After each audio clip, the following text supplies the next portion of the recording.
Thank you so much. We have had some preliminary comments, but those are not on the record. So I'm going to begin with an introduction and follow that up with some questions, but in order to have a clear record, I'll be a little repetitive. My name is Linda Jeffrey. I'm retired, which I love to say. Since I've been retired, I've served as the president for the Kansas Historical Foundation. I'm immediate past president. I also served as a member of the Board of Trustees for the Shawnee County Historical Society. Before my retirement, I had the privilege of working for state and local governments as a lawyer, and that included being a city attorney for the city of Topeka. I worked as a county counselor with the chief attorney for the civil government of Shawnee County, as well as I worked in the state attorney general's office under two different attorney generals. So I've had an opportunity to do a lot and participate in activities that were impacting citizens, the community, and government. It has been my privilege. Right now, I will be conducting an interview with Mr. Michael Young on behalf of the Kansas Oral History Project. That is a nonprofit corporation created for the purpose of interviewing former legislators and other significant leaders of state government, particularly those who served from the 1960s through 2010. The interviews will be accessible to researchers, educators, and the public through the Kansas Oral History Project website, and of course that's kansasoralhistory.org, and also in the state library, along with at the Kansas Historical Society. We do our very best to make these things accessible because it is a learning experience, and the more information and the more opinions that we hear, the greater we will be as individuals, and it increases our ability to think and analyze and know what we believe based on facts. We also are going to be working with David Heineman, who is the former Speaker Pro Tem for the Kansas House, and he will be our videographer today. So I say thank you to Dave. Now, let's go to our honored guest, and that is Mr. Michael Young. Mr. Michael Young is with us because he has created a masterpiece. And we can look and see the masterpiece. It is readily available. I would like to just give a little information about Michael, and then I'm going to open it up with an open-ended question and let him tell us more about himself. First of all, I want to say that Michael Young was born in the Kansas City area. He trained throughout the country. He has returned back to Kansas, and he is welcome because he has contributed so much. He and I were born the same year in 1952. He is Kansas City, Kansas. His interest, and this information is from his website. His interest in art began as a child when he was observing his father, Eugene, draw and paint in their basement. Their home was in Lansing, Kansas. At 17 years old, he enrolled in a 2-year commercial art program in Salina, Kansas. After graduation, he opened a studio in downtown Kansas City, Missouri. We won't hold that against him. It is what it is. And then he had the fortune of luck to be able to understand more about art. He has a gallery. He had a studio gallery in Leavenworth, Kansas for several years. He went to New York City and he studied under great artists. So that's a basic background, but it's more of an outline. And so Michael, I'd like for you to tell us something about yourself, just a short bio that we can all appreciate.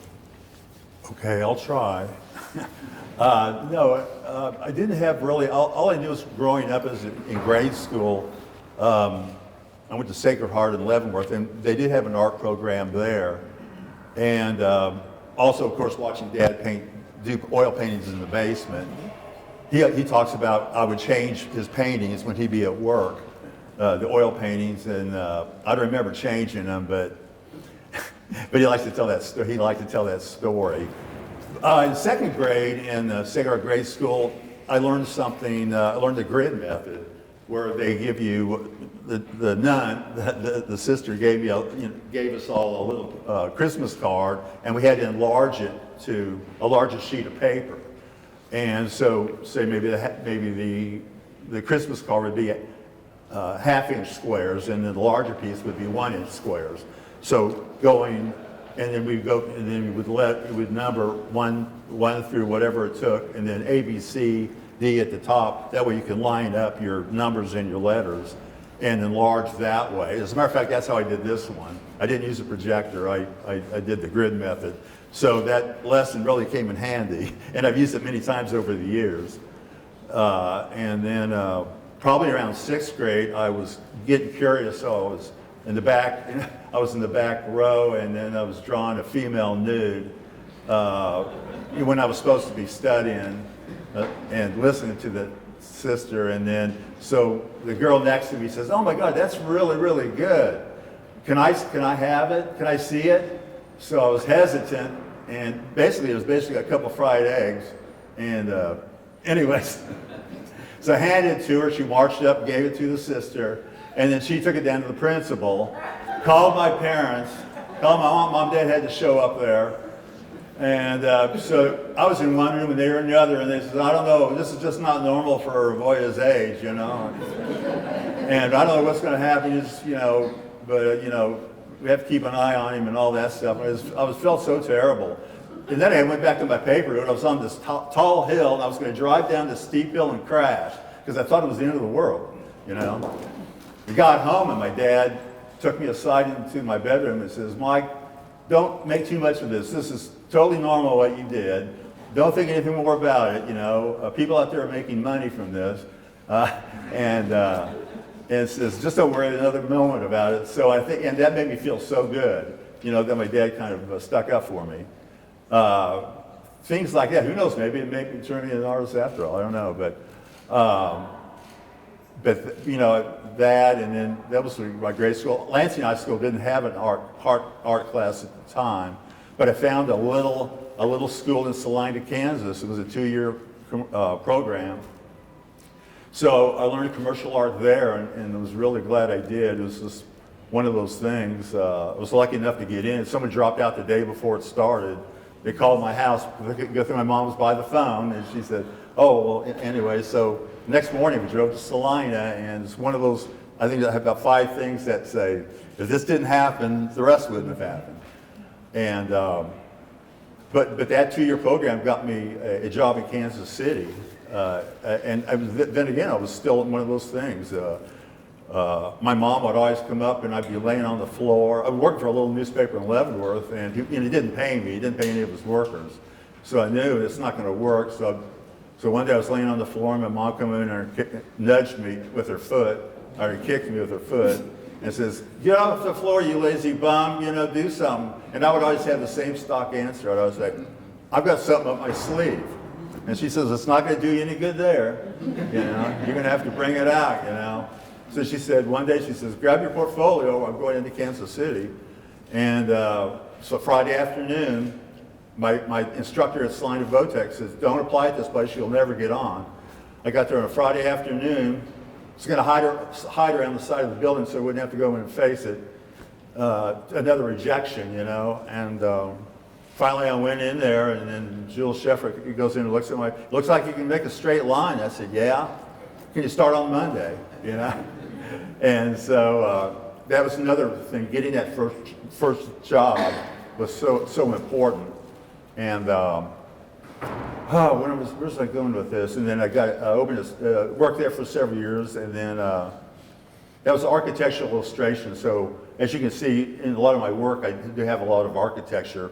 it teaches you the ins and outs about how windows are set back in and how buildings are built, and it really gives you a better, when you paint them, it really helps out. And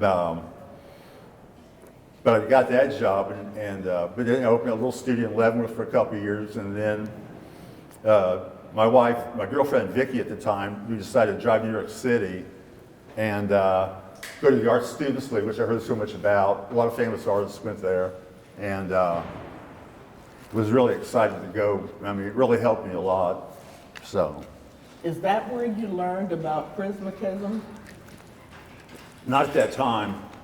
I studied, really, I met this guy in, this kid who was next to me, he was in a drawing class, drawing the undraped figure. And he would draw the rib cage, and he'd draw the pelvis, and then he would add on the bones and add on the muscles. And I said, oh my God, how long have you been drawing? He goes, a long time, 4 months. I said, 4 months? I said, man. And he goes, well, my instructor, down at 26th Street, I meet him, and down by the Fashion Institute, but he's in the room next door. I'll introduce you to him. And his name was Bill Weltman. He was a taxi cab driver.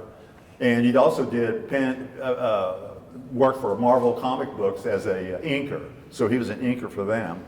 And then, but he had his own system about drawing the rib cage from the front, and then the pelvis, and then. So each week I would have to have 20 rib cages done, for instance. And he said, "You don't want to learn this?" I said, "Yeah, I do." But that right there really, I was with him about 2 years, and that really helped me because after that I could just not use models, but just draw it out of my head. And they may not be as realistic looking, but they're a little more unique and that sort of thing. In this particular case, I tried to get models for doing the mural, and there was a couple young black children at the mall, and so I went over and asked them if they would pose for me, and they ran off. They ran off and screamed for their mom, So I said, well, I guess I should ask the mom first, So anyway, so I ended up kind of doing all the models myself, and just working out. That's why it took a little longer, but I didn't use an exact person for this or that. So. Well, this brown mural, could you tell us how you were selected as the creator and the artist? What prompted you to even apply? I was so lucky. First of all, I applied for the murals in the Rotunda in 1973. Wasn't ready. I was only 22, and then really I had to lie about all my things. So this is in this mansion, this is in this mansion, this is in this mansion, and so I just wasn't ready. And then, but anyway, so 2012 I went to this Easter dinner in Lansing, and my brother-in-law Mitch Young, his name's Young too, from Lawrence. He goes, "You're not going to believe what I heard on the radio this morning." And I said, "What?" He goes, "Well, they're going to look for a muralist for the state capitol in Topeka." And I said, "No kidding." And so he goes, "No, I heard it." And so anyway, so immediately I went home and I looked it up and applied and started doing research. They wanted I had to jump through hoops. I had to have certain files, which I didn't know anything about files at the time, and to hand them for to be included. But anyway, so yeah, he says they're looking for so good thing he heard it on the radio, or else I never ever would have found out about this project, and I would have missed it completely. And so some dumb luck there. But when I started, I was so serious. I said, as soon as I heard about it, I said, "That baby's mine," because that's how strong I felt about it. And but I immediately started researching, getting as many books as I can, reading about the 5 cases and and what I could do to show the committee. I think Jenny Chin was with us at the time, and she was wonderful. And so I did a couple different options in case. This was one similar to this, and then another one. The other one, which I have here, is Thurgood Marshall was the main character in this one, who presided over all 5 cases and in the Supreme Court, and later became a Supreme Court justice. So that looked totally different. So I had these two options to go with, and at the last second I said, don't even take this one. Just take the one I felt strongly about.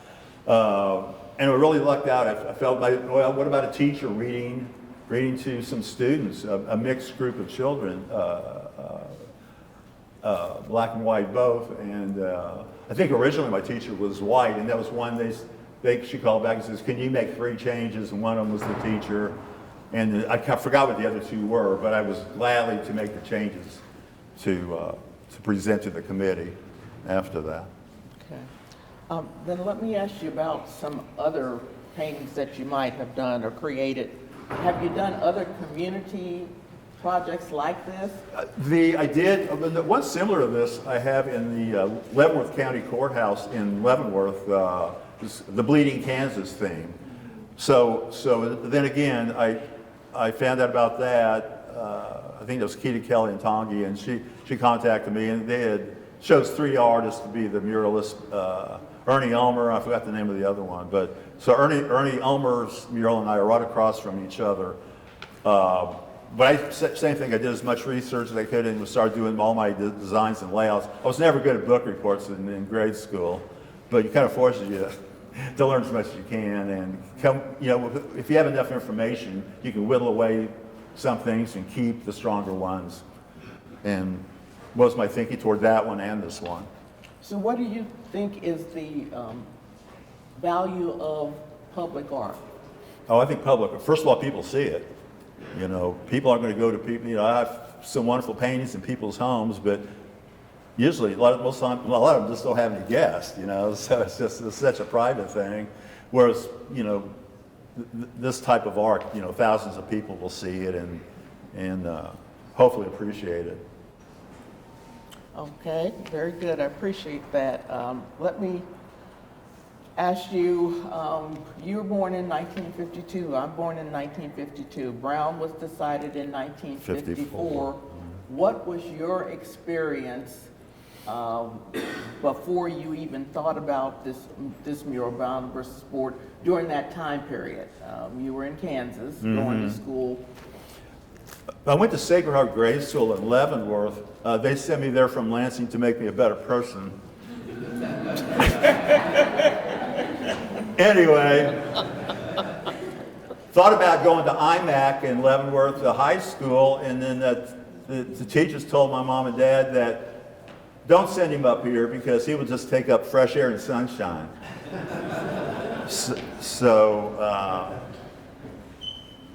What was I was leading up to something.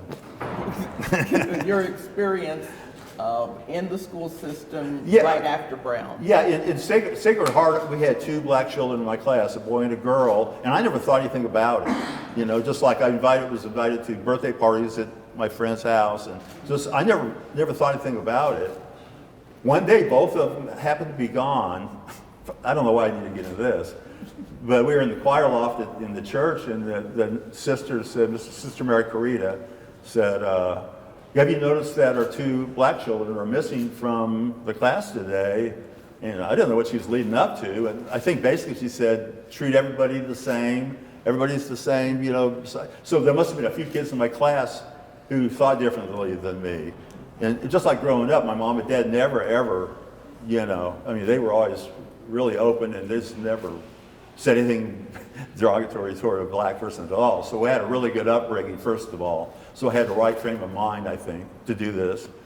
And, but I don't know why I remember that. It's just it's kind of interesting, but. At the time of the decision, was there an uproar in your area? Or was it, this is just something that happened and we move forward? You're talking about getting the mural? No, the decision, Brown versus Ford, back in 54. Well, I don't remember much about 54. No, but I mean, was it accepted in your community, more or less? But you were in the parochial school.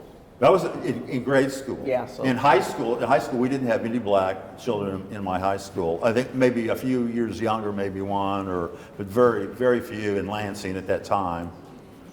But this mural captures so well all kinds of people. What allowed you to do that? What part of your training?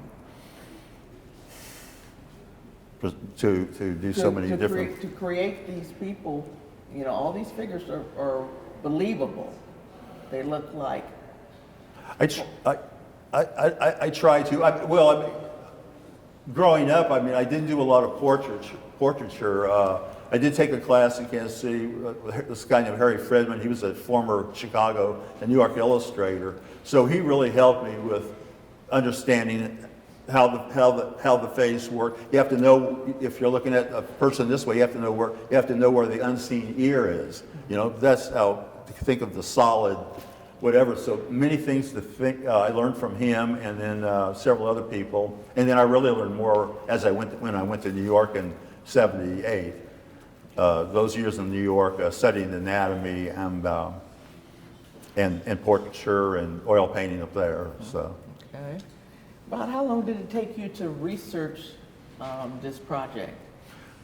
Well, I think I told you it started in 2012, and then you didn't hear anything about it for months and months, and I think I did some drawings or whatever, and then finally you're getting so, after 1 or 2 years, you're getting so frustrated. I was going to actually get in front of the Capitol here with a sign of protest about being a fake mural opportunity, But so I bet I held out and didn't do that, So. Are you pleased with the mural? Yeah, I am very much. And no matter what artist, if they do something this complex, there's always going to be a few things to say years later. I wish I could have done that a little differently, But it's easier to change in painting than it is sculpture. Let's put it that way. What strikes you most about this mural? I think maybe I tried maybe the eyes of the children, the main child especially, looking at the admiration toward the teacher, and that sort of thing. I think is, and I put a few things to find, so maybe skilled children could find, like say, maybe the string on the little boy's finger over here and the Band-Aid, which I just forgot about the Band-Aid, the slingshot, the chief tablet, which we all used chief tablets back then, with the chunks of wood in the paper, and you had to go around the wood. So I tried to hide some things in there, the worm in the apple, so I think I wanted something that kids would find humorous, fun, make it fun for them. And adults like it too. So. And you have protesters on one side. What you're thinking about that? That was from the one case, I think it was in Mississippi, where they actually hounded the children going into school. I just wanted to show the anger, show that in their faces about how the resentment of having these children go into their school, and so I wanted to show that without having it the main project, the main focal point of the picture. But it had to be there. It had to be there, or else it wouldn't be a complete story. So. Complete story is important, and we believe you did an excellent job with this. Well, thank you. Let's go into, Kansans have traditionally been proud of their history, saying that, we fought to come in as a free state as opposed to a slave state. And we will brag about our independence and things like that. Do you think that we are proud about our history with Brown versus Board and how this mural impacts that? Well, I think so. Yeah, I think so. I think it was. I just can't believe it was me that that did this. I mean, well, you know, it's when you're an artist, most things don't work out.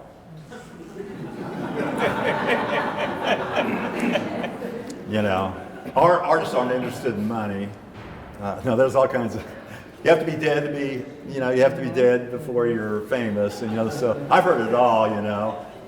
One time there's these tree trimmers at our house at the new place in south of Lansing by Bonner.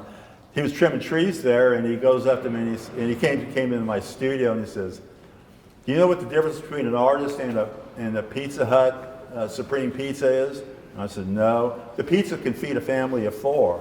And I said, "Oh man!" I said, "Well, thanks a lot." You know. I'll have you know, my children have never missed a meal. You know? So. You have an excellent sense of humor, very witty. I'm sure that was a benefit in your creation. Well, you know, it helped me so much. I mean, having been able to come up with ideas. I remember even in, I think I told you about the second grade Sacred Heart. I did a story. I wrote a story, and I felt really good about it. And afterwards, the sister said, "Mike, I can talk to you for a second." I said, "Your story was really different. It was so different than everybody else's. It was so creative and whatever." And that alone helped me so much. When you just get a little positive feedback. But ideas have always come easily to me. You know, I've worked with artists for years. And they say, "How do you do it?" I said, "I don't know." And they say, I would love to be able to paint pictures, but I just don't know what to paint." And I said, "I'm sorry." You know, it's just like, it's so sad that somebody's got the technical end of it, but not the creative part of it, you know. And so I'm glad I had basically a both. Of course, my mom says I got the creative side from my mom. It's my mom's side. And then my dad's side, you know, was the artistic side. My dad was actually, my Uncle Tom, his brother, was taking correspondence course, and he was almost finished with it. And when he died in France in 44, and then so my dad got in touch with him and says, "Could I take over his correspondence course?" And they said, "Yeah, sure," under the hardship or whatever. So they let him finish my uncle's correspondence course, which I still have all the books and all that, which my dad gave me. But you know, it's, you know, and so my dad helped me in a lot of ways, you know, as far as, you know, we didn't get along about everything, like politics and certain things, but we sure could talk about art, you know, and so that's what kept the bond that kept us, you know, together, so. Mr. Young, what else would you like us to know about you and this beautiful mural? Oh, just to know that I'm a very, very lucky person to be able to do this, to be able to do it and be awarded the prize, and how grateful and how proud I am for having a painting in a mural in the Capitol. And in 8th grade, our class from Sacred Heart came down here, and so I was just so amazed with the John Stewart Currys and the ones in the rotunda, and then going up. We didn't go all the way to the top. We go up there wherever you sign their names, and you're saying, "Oh my God, this!" You know, they would get out on the thing like this to sign their names, and they said, "Man, they could have fallen." You know, I said, so that kind of gives you the willies, you know. But I'll never get that trip when I was in grade school to the Capitol, and so that's why I'm just so proud to have the piece in here. So. All right. Now, and I know you can't really get up and look around, but what one area or image in this mural would you say is the most important to you? Important? Yeah, important. Well, probably on the right side, it shows from the left, it reads from the left to the right. On the right, it shows the success. The graduates graduating and getting the first professional, that got doctors and nurses and professional jobs, and how it helped the whole process, the whole program, and I think that probably is the main strongest point, I think.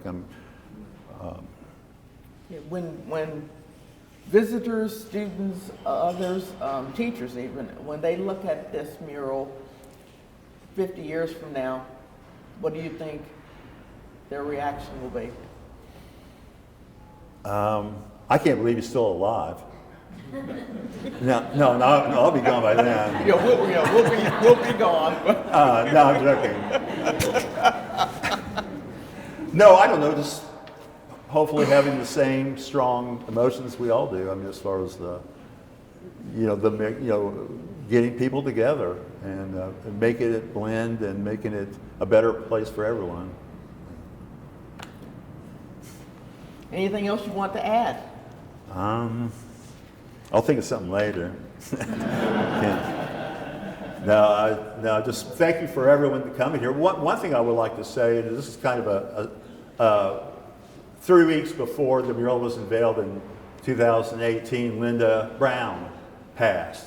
And so look how close that was to have Linda would have been here, had her health, and she had been around, she would have been here. But it was wonderful meeting the family. Mrs. Brown, I think she was 97 at the time. Do you know if Mrs. Brown is still with us? Yes. She is? Yes. She's got to be about 100, isn't she? Yes. Or more than that. More than that. But meeting her, and she was wonderful, and then Cheryl Brown, Cheryl the sister, and then the granddaughter. I told them, Mrs. Brown, you've got a lovely daughter. That's what I said.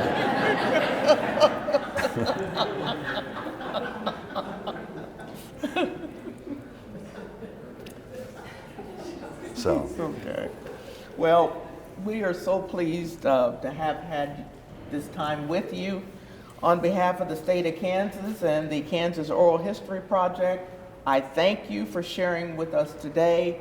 Your passion, your professionalism, and your artistic genius are evident in this mural, and the ability just to hear from you in a casual setting is priceless. So thank you so much. Thank you, Linda.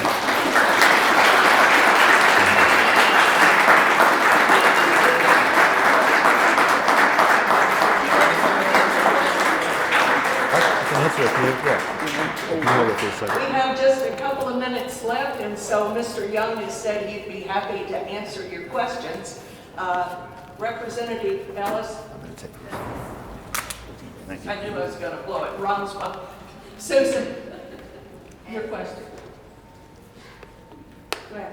Can you please talk about why you chose to do a rainbow in the upper right-hand corner and what that means to you? Well, just, the rainbow represents happiness, and it's beautiful, and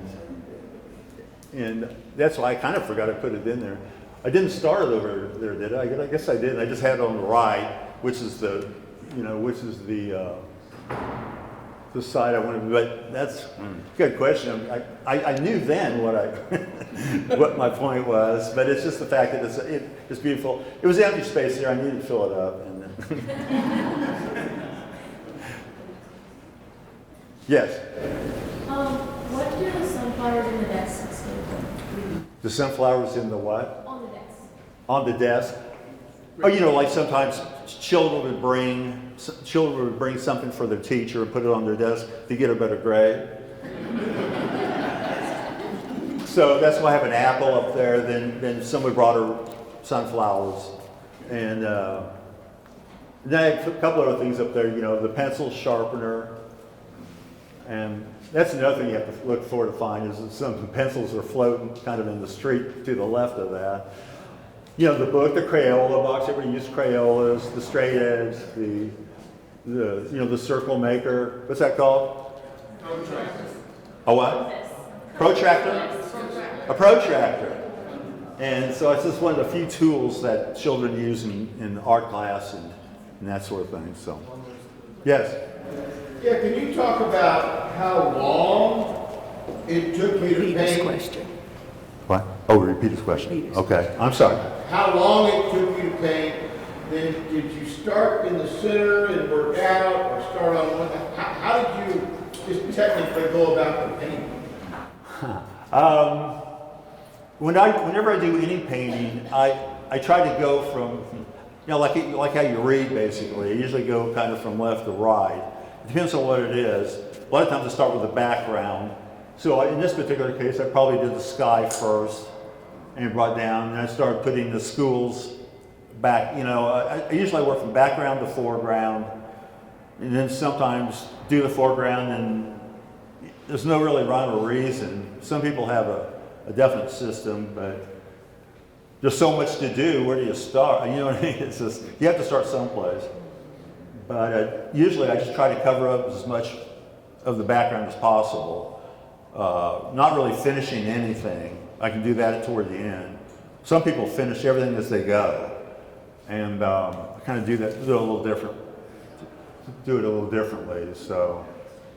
And how long did it take you? I probably, the actual painting time, when I finally got the go-ahead, probably took, 4.5 months or something, 4.5 months, something like that.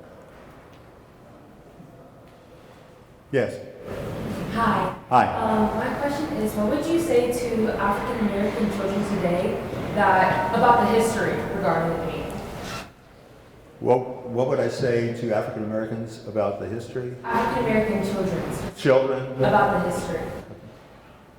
I would just tell them the story about Linda Brown, about how, she wanted to go to one school close to her home and ended up being bused all the way across town. Equal rights for all citizens, and there was a time where the drinking fountains and the movie theaters had their own section, and right around the same time it all started changing, and so I think children, thank goodness they don't have to experience that nowadays. So. Yes. I am looking at, you said the building, the architect, and it says equal justice under Under So law. now you're talking about, is that supposed to be the Supreme? That's a Supreme Court building. That's the Supreme Uh-huh. That's where they held the So you put that in the middle. Mm-hmm. Okay, was that the overarching part, and then you put the teacher in front, okay? Do you understand? So what was your point? I think I know what your point was for putting the Supreme Court there. The Supreme Court was a big part of all the cases. They were held. They were held there in that building. Thurgood Marshall was the head lawyer, and so I felt it was a really important building to put as a backdrop in it. And then as far as the other side, I included the two schools. But it's just a way of combining it all together. But that was an important building, and I think I had to put something there. Well, I thank you for that, because that's what I hear a lot of people, when I come down the steps, they'll say, that's the Supreme Court. It's like, oh, they recognize some of them. Yes. Oh, good. Yes. Yes, I want to thank you for this picture. Thank you. I want to thank you for You're the welcome. house in Leavenworth. The White House? Oh, the courthouse? Oh. And I want to thank you for Homer's. For- Homer's restaurant. Homer's. And I want Homer's, okay. Yeah. Well, I knew about it in the 30s. And I want to thank you for the Youngs. For the Youngs? Oh, thanks. All I know is I sure came from a good family, and proud of all my children. My son Ian is here, right there. He's got my old work shirt on, the Kansas Capitol mural team. So, and he's wonderful, helps with everything, and making prints and scanning and everything. And then so I came from a really good family, and I guess made me what I am today. Yes. So you talked about having little Easter eggs in your mural, and I read up on it, and I noticed that was one of the schools. What was the name of the other school? Sumner, I believe. Sumner. Yeah, Sumner and Monroe, right? Yeah. And now the one is a museum, I think. Yes. Yes. I'm a tour guide here, so I talk about this painting quite often. I hope I get it right. I had somebody point out a couple months ago, inside the school bus, there is a face up in the corner there, and I wondered what that was. It looks like a Guy Fawkes mask of some kind. It looks like he has a mask on. What was that? You say the guy inside the bus. The mask looks like the mask. It's some kind of a masquerade mask in the corner there. So I wondered what that mask symbolized. Can I get a closer look? And then another picture. Oh yeah. Look, he's kind of like he's getting ready to come out. The guy with the mustache. The guy with the mustache. Yes. Yeah. I'm not sure why I put that there, honestly.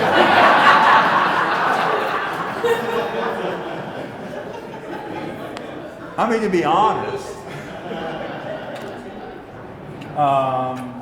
It looks like an anarchy mask. He looks like what? Anarchy. That's just the symbolism of anarchy. That's what it reminded me of. Yeah, it does kind of like the guy with the mustache. Yeah. I need you back. Okay. You know, I kind of forgot about that face, you know. But no, it's a good question. It's like, the bus is number 52, our birth year, Linda. Yes, Yeah. yes. So a lot of times I put in pictures either my phone number or something's on that, somebody's in reverse on glass or whatever. I had a show in Beverly Hills probably in the late 80s, and then so a week later I get home and the phone rings and he goes, "Yeah, who is this?" I said, "Michael Young." He goes, "Oh yeah, you're the artist." I said, "Yeah." And he goes, "Well, I saw your phone number in reverse on the lettering of this building." And I said, "I just thought I'd call it, you know." I said, "Well, I didn't know he would call me." So I gotta quit doing that. Yes. Yes. Some muralists hide their face in the piece. Did you put your face? I really didn't. They don't need to look at me. I'm more of a radio face instead of a television face. But no, I didn't. I've done that before with other things, but not so much this. Yes. On the right side, I see that there's an American flag, but there's also many different flags that are together. And then on the left side, there's only 2 flags that I can, or 3 at least, that I can see. Is that? These 5 flags were the 5 states that were involved in the Brown case. Yeah, so those are state flags of, say, Kansas is one, and the other 4. But I kind of forgot about that. Yes, Kathy? Is there any truth to the rumor that you originally put dreadlocks on one of the girls and your wife had to say, "Mike, you need to change that hairstyle"? Dreadlocks on one of the girls. Yeah, I think so. She kind of came here and directed me a little bit about hairstyles and that sort of thing. And so, yeah, I think there's some truth to that. Yes? Mine isn't necessarily a question as much as a comment, and to say how much I appreciate by being here in this interview, because when I looked at the mural, personally, I'm a child of that era. Yes. The fact that when you talk about the right side and the signs of Jim Crow and all of that, you brought out the fact that after that, we could have doctors and graduates and nurses and all of that. I really hadn't thought about that, and so thank you for explaining that. Oh, you're welcome. You're welcome. Oh, yeah, thank you. Thanks for saying so. One more question. I'm an art teacher in Lansing. Are you? Yeah. Lansing High School? Elementary. and intermediate. Oh, good. And I have some students here today, and we are wondering if you could go back in time and make an art program, what would you want it to have? You talked a lot about how art programs have kind of shaped you, but you didn't have access when you were younger to a lot of art education. What would you like to see young artists learning? Kind of what Ian did with me, you know, when he was around 20, he came in the studio in Merriam. He says, "Well, I'm ready to be an artist now." And he says, "What should I start with?" You know, and I suggested, you know, start with the basics, understanding perspective. Why you got to know where you got to know where that rise line is. You got to know where those vanishing points are. You got to know, you know, whether it's uphill or downhill. You know, how everything works to make it look real. So I would say have a thorough understanding of perspective if you want to be a realistic artist. You know, light, shade, and shadow, and backlighting. You know, that's the great thing about my job in Kansas City as an illustrator. You know, we're working for blueprints, and you got to make. You've seen the pictures. They don't do it. They're all computerized now, but it was all hand painted. It was all hand painted for years, and that job taught me entourage. It taught me scale. It taught me people. It taught me vehicles. It taught me, you know, how to make things go. You just understand how it all worked. And it was such a great, important job to learn all that. And then I kind of had to unlearn some of it, you know what I mean, in terms of my trees would be so, you know, whatever. So I had to loosen up and take some and leave some of that knowledge. And, you know, and draw as much as possible. You know, try to draw, but you can draw from magazines, draw people from magazines, and don't spend a lot of time on your first things. Just do them real quick and just move on, and just more is more important, you know, to do as many as possible, I think. Tom, did you have a phone? You had a one, didn't you? You had a question, didn't you? I was just curious if everybody knows that you painted it at your studio and then it was transported out. I painted at my studio in Kansas City, Kansas, and then Young Sign Companies came and installed it. He was one of the head honchos at Young Sign Company. So he basically invented the big spool a big spool, and it was on a riser. So it was a hydraulic riser, you can raise and lower it. So that way we could take it all the way to that corner. Oh, well, in the studio, we took it down and we put it in the middle of the room and we rolled it up. So mural hanger 2000. Yeah, the mural hanger 2000. Have you used it since? Oh no, we need to do another mural. But yeah, then they came and then they started over there and they put the, you know, the paste or the adhesive starting up there. Then we gradually moved down. And he got to be about 3/4, then he started relaxing, you know, and started making jokes, and that's when I knew. That's when he knew that we have things well in hand, you know. So it's kind of nerve-wracking, at first, and it's also another thing when you see some of these murals in the ceilings. Sometimes I think there's a couple of rooms with murals in the ceiling. You say, how in the hell did they do that? And you say basically the same. It's some French word. I can't think of the French word now, but basically you do it someplace else and you adhere it to a ceiling or to a wall. And so I'm glad you thought of that, because I sure would want to paint. I painted some ceilings and it's no fun at all. I mean, so anybody else? Okay, in that case, I did bring some postcards and some of my postcards of the mural in case anybody want to take a postcard with them. So, you're welcome. Welcome.